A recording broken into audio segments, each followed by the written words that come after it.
Let's flip these, see what they look like.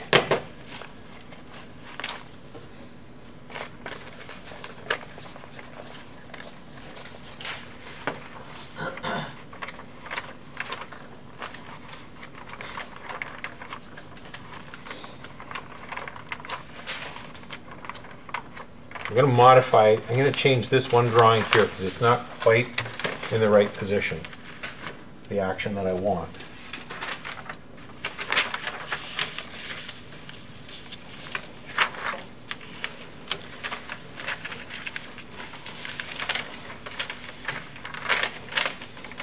See, the problem here, here's the problem. See the angle of the hand right here and the angle of the hand here? It's basically the same.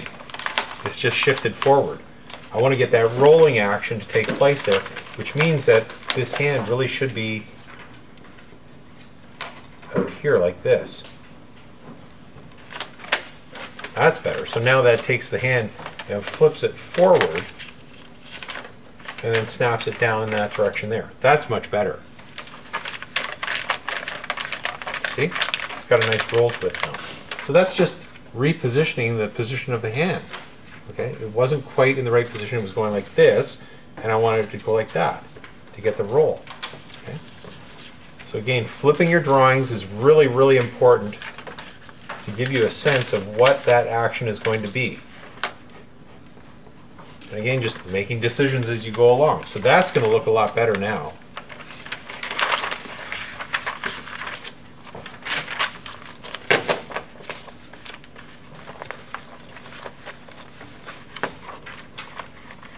That's better.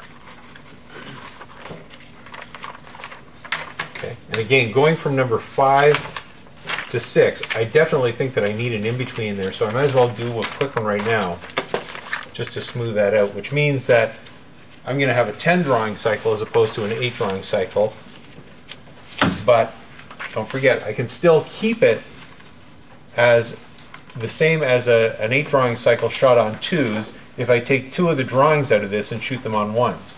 So I'm taking out 2 frames, which makes it the exact same length of time as if it was an 8 drawing cycle. So the cadence on it would be exactly the same. So now back to the issue of here where I'm going to in-between this. I'm going to in-between my body. The lower part of the body is a halfway.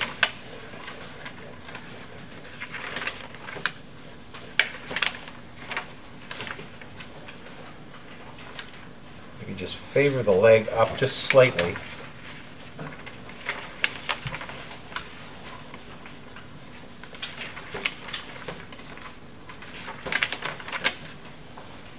And on the back leg here, I'm just going to do a little bit of a kick out. Again, here's where an in-between, a halfway in-between is not necessarily a halfway in-between. So see how I'm going to push my foot out there? Go from there to there, and then back up to there. So this part here eases up, this part here kicks out and then pops back in. And then my upper torso, I'm going to favor to this point here, but keep the curvature going in this direction here.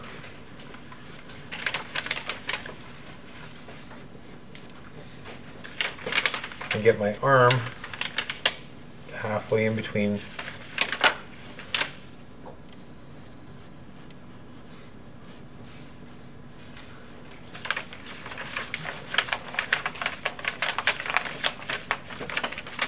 head. If I stick with what I got there, my head will go here. I need to modify some of the volumes a little bit. I'm just sort of plowing through this to give you the sense of what's going on. And I can always obviously I'll tighten this all up later on. So this just goes to show you how rough you can keep your animation. You know, the final version, it'll look beautiful. The character will be bang on model. But the rough stuff is just to sort of plan out the overall action, so you can be really super duper ugly rough and then go back and modify it. Okay, so this now becomes drawing number 5A. So I don't have to modify my overall numbering. Okay, so you can do this anytime you want to. like if you have a set timing with numbered charts and all that stuff, and let's say I've done 20 keys in my piece of animation that I've got, and they're all numbered out.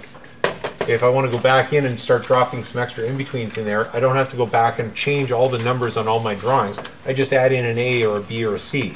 So if I'm adding in 3 extra in-betweens, I have an ABC of whatever number it is that I've in-between to. Okay, so that looks better. Okay. And again, I could shoot this on 2s, see if it works. If I don't like certain parts of it and I want to play with the timing, I'll go back and I'll adjust it, make it work to whatever it is that I want it to do. Okay, that's kind of cool. Okay, so while I'm here, and I'm not going to do the opposite side, because the opposite side is exactly the same as I've just done. It's just the mirror image of it. But let's just talk now about my head positions. So what I'm going to do here is I'm just going to basically straight ahead animate based on what I've loosely blocked out here from 5, 5A, 6 with my overlapping action. I'm going to go back into number 1 now, which is my high point for my body, but not necessarily the high point for the head. I want to ease that up. So I'm going to put my head here, still in a slightly forward position, and then on number 2, this is where I'm going to pop it to its backmost position and stretch it up a little bit.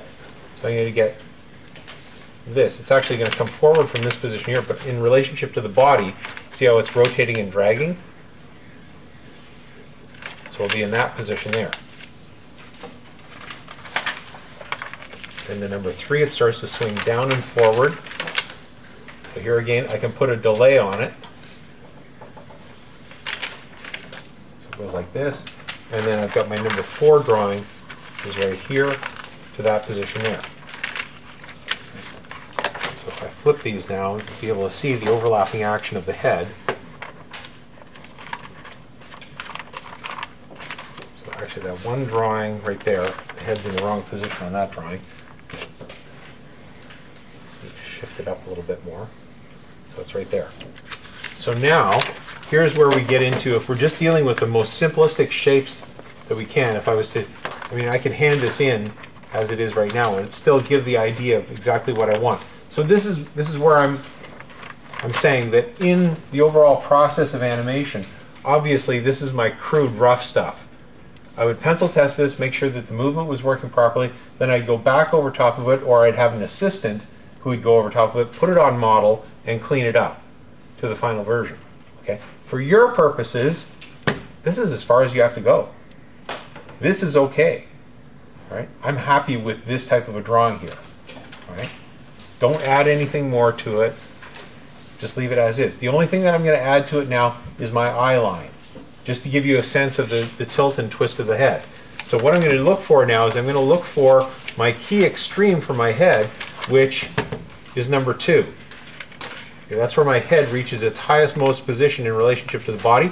And what I'm going to do is I'm just going to draw an eye line on here that suggests that the character's head is tilted up and back in that direction there. So now I'm just going to straight ahead animate to show you the rotation. And you go from 2 to 3. So the head's coming down. Okay. So what I could do is I could do this. See the rotation on that? Head's tilting back this way. As it comes down, it tilts and drags more. Okay. Then on this one here, I'm going to start to pull the head forward, but still keep it angled back. Then on number 5,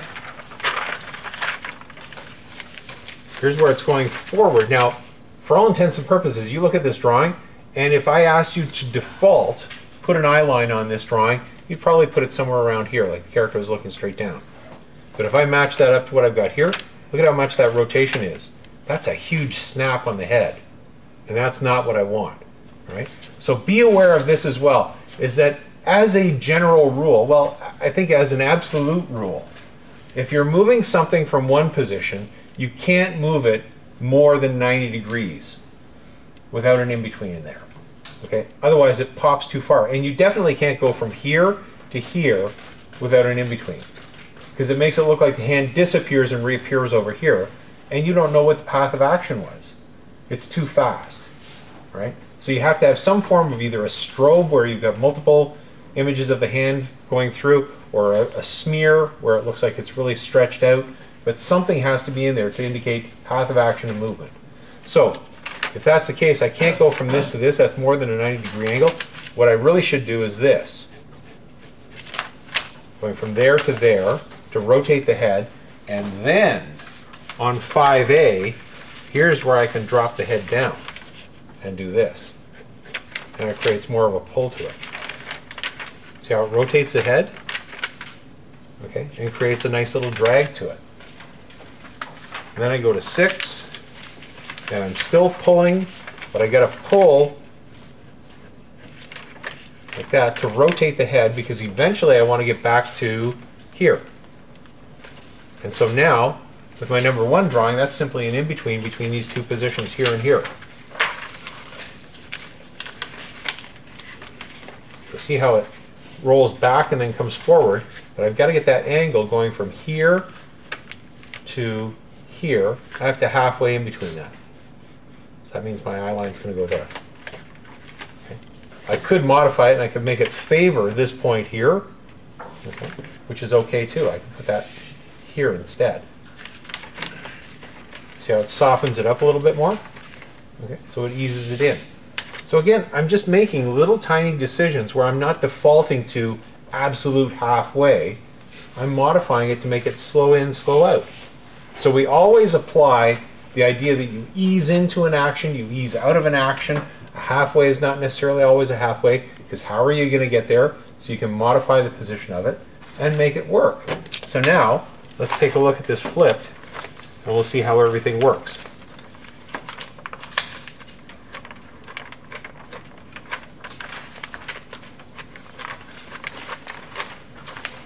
See, that looks cool. Okay, it creates a nice flip-flop action to it. Now the only thing that we're missing now is the far arm. And we don't have to do a lot with that because it's mostly going to be hidden behind the other part of the body.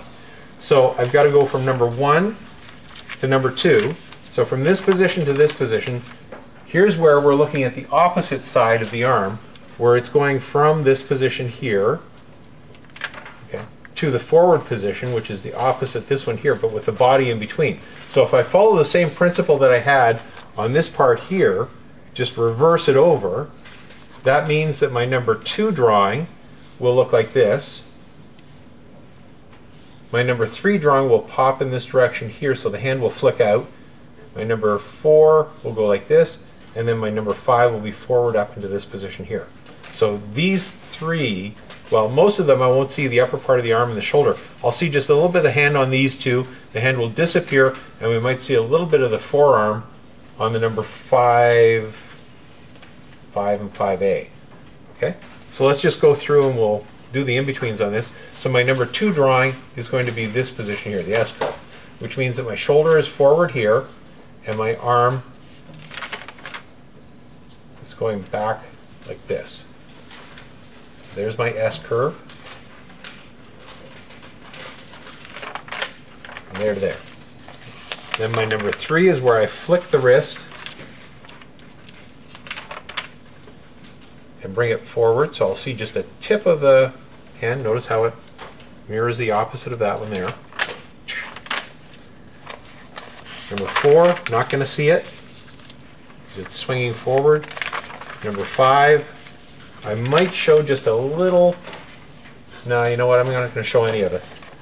But number 5A, I will show it here. So I've got to get it from a hidden position to this position here. So I'm just going to show a little bit of it coming through like that on the chest. So it then appears out there. Okay. So once again, just flipping through. Cool. Oops.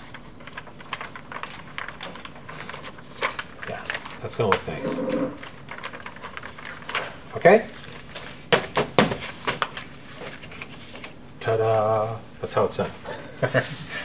So there's a lot of stuff to think about, okay? But as you saw me going through it, it's just making decisions as I go along. What do I want this to do? Again, it's back to the who controls the pencil, okay? You do. All right? You make the decisions as you go along as to what you want things to be doing, but break it down into its basic components. Remember, we started off with the pelvis. Okay, we decided where the pelvis was going from and to. Okay, then figuring out where the legs are, the high point, the low point, the mid-stride. Okay. Then starting to add in the opposite leg, the upper torso, throwing the arms on, the head, following through with your in-betweens. Just constantly asking yourself questions. Does this make sense? Does it look right? Okay. Is it doing what I want it to do? That's all you got to do. It sounds insanely simple because it actually is insanely simple. It's just the process of going through it and blocking it out properly. All right? So first thing I want you to do is start to think. Mentally visualize how you want this character to do, what you want them to do. So when I came into class today, again, it's not like I was just working from a clean slate. I knew mentally how this was going to turn out. Okay? I had to modify things slightly as I went along, but that was the general idea of what I wanted the character to be doing. Okay? I had to think it through first before I did it. And I thought about it as I was coming into work today on the drive. Okay? 30-minute drive, thought about it for 30 minutes, came into class, sat down, did it. Right? Same process that I want you to go through. Either act it out, okay, get a sense of your own personal cadence of how your body moves and what you want it to do. Try different types of runs, try different types of speeds. Okay? Then sit down and think it through. Block it all out. Do little thumbnail sketches. Okay? Just like these things here. These are called thumbnails of blocking out where I want my things to go. Do little sketches like that to plan it all out, and then sit down and go through the process the way I just did. All right? There are other examples on the website. You can check out previous examples where I have characters that actually bounce side to side. You don't have your character just static like this. In this instance here, my character is going straight up and down. I have other examples where I have the character doing sort of a rotational type of action like this with the pelvis. Okay, which creates a different type of a movement in the upper body. There's an Igor one where I have a character that's actually bouncing side to side, okay, across. So he's got more of a step sideways as well as forward and back. Right? So play around with it and come up with what you think is going to work properly for you. All right? Keep the drawings rough. Make sure it works. All right, go to it.